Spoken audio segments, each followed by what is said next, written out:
स्वागत है मित्रों हमारे YouTube चैनल तलाश माँ की पद्मश्री आचार्य कौलक्लूरी इनाक जी की। जन्मदिन के दिन भोजन करते समय बहने वाले आंसू दुख के हैं या संतोष के, उसको ही नहीं पता था। एक ही संदर्भ में, एक ही सन्निवेश में, एक ही समय में एक और दुख के आंसुओं की ज्वालाओं को और दूसरी ओर आनंदाश्रुओं के चामरों का ढुलना उसे ही विचित्र लगता था।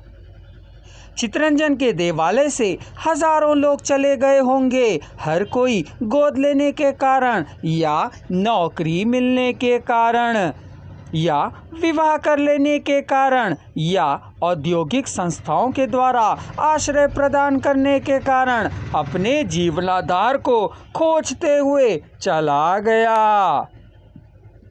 कुछ लोग भाग जाते हैं, लेकिन देवालय के कर्मचारी जाने दो कह चुप नहीं रहते हैं। उनके कष्टों और सुखों को, पसंद और नापसंदगी को जानकर पढ़ाई के प्रति लगाव, जीवन के प्रति अनुरक्ति, भविष्य के प्रति आशा पैदा करने में लगे रहते हैं।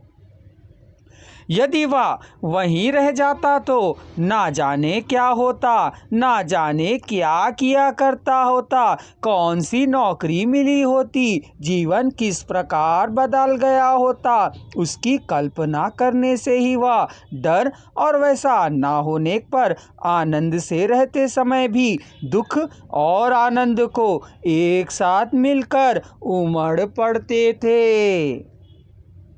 अच्छी तरह से पढ़ लिख जाने वाले युवती युवकों को आवास गृह प्रोत्साहित करता है। बालिकाएं नौकरी प्राप्त कर या गृहिणी बनकर शरणालय के बाहर जाती हैं। चितरंजन देवालय से समाज में आने वाली युवती युवकों को समाज आदर की दृष्टि से देखता है। वे लोगों की आत्मीयता और प्रेम को प्राप्त करते हैं। वे जब तक आवास गृह में रहते हैं तब तक कुल, मत, प्रांत के भेदभाव ना जानते हुए रहते हैं, लेकिन समाज में प्रवेश करते ही सभी समाचारों का सामना करना पड़ता है। उनको समाज में आसानी से जीने के लिए आवश्यक शिक्षा अंतिम वर्ष शरणालय देता है। छोटे बच्चों ने एक जगह, बड़े बच्चों ने दूसरी जगह, युवकों के लिए एक जगह और युवतियों के लिए दूसरी जगह बैठकर भोजन करने की व्यवस्था थी। उस दिन भूतपूर्व विद्यार्थियों ने भी आकर आवास गृह के कार्यक्रमों में भाग लिया था। हर वर्ष की तरह उस वर्ष की तरह भी इस वर्ष भी सदाशिवम ने चितरंजन देवालयों के लोगों के साथ मिल भोजन किया था। चितरंजन देवालय में रहने वाले लोगों के साथ मिलकर मालिक का भोजन करने के बारे में दौरा जी को पुनः विचार करना चाहिए, कह बड़ों ने याद दिलाया। मेरा चितरंजन देवालय से अत्यंत शेषावस्था से ही संबंध रहा है, इसलिए यह उसकी माँ सदृश है। अतः माँ की गोद का भाग्य पीढ़ी दर पीढ़ियों तक रहने की कामना करते हैं।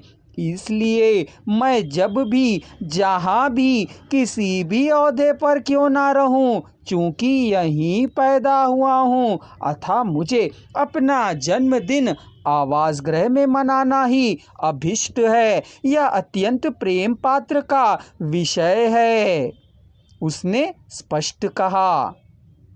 उसके बाद किसी से भी सदाशिवम दौरा जी ने इस विषय पर बात नहीं की। चितरंजन देवालय में उनके भोजन का प्रबंध करने पर क्या कोमली और सुल्ताना को साथ रहना चाहिए, कह बड़ों ने पुनः प्रस्तावित करने पर सदाशिवम ने कह दिया, हाँ रहना है।